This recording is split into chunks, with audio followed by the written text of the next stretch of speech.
नाज़रीन, अवामी न्यूज़ में ख़बरनि जो सिलसिलो जारी है। इन वक्त असीं तव्हांखे राणीपुर खां ख़बर ॾींदा हलूं त राणीपुर भरिसां ॻोठ फेरोज़ हाजी जे रवासी जे इलाइक़े जे बासरनि ख़िलाफ़ एहतजाज। बासरनि मथां 2 औरतुनि समेत 3 ॼणनि खे हमलो करे ज़ख़्मी करण जा इल्ज़ाम आहिनि। हिन हवाले खां वधीक तफ़सील ॿुधाए रहियो राणीपुर में अवामी न्यूज़ जो रिपोर्टर नदीम शेख पंहिंजी रिपोर्ट में। असां हिन वक़्तु मौजूदु आहियूं राणीपुर अस्पताल जे ॿाहिरां, जिथे ॻोठ फेरोज़ हाजी जे रवासनि बासरनि ख़िलाफ़ एहतजाज कयो आहे। अचो त हुन सां ॻाल्हि ॿोल कयूं, छा चवणु आहे। असां 25 सालनि में वॾो ज़ुल्म आहे। असांजे वटि मंशात, शराब, पाथरदारी हर शइ उते हलंदी आहे। जावेद शाह जा असां वोटर आहियूं, उन जा जेके वाटा आहिनि उहे असांखे तकलीफ़ था ॾियनि। असां पुलिस सां चवंदा, पुलिस असांजी ॿुधण लाइ तयारु न आहे। NC करे असांजे ॿारनि बचनि घरनि में गिरी लचूं कुआड़ियूं हणनि था। असांजो हाणे बि छोकिरो ज़ख़्मी सीरियस लॻो पियो आहे। असांजी भेण खे बि जेका थो लचूं अथनि उहा ख़ुदि सीरियस आहे।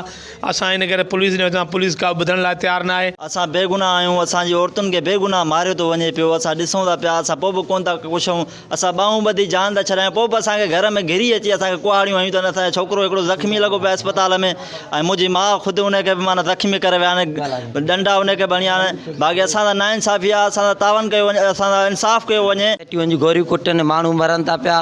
उन्हनि खे बि असांखे इहे आबाद हाजीअ खे चऊं था, आबाद हाजी सिधो अथऊं, उन्हनि खे चए थो पियो हलायो कम खे छिकियो।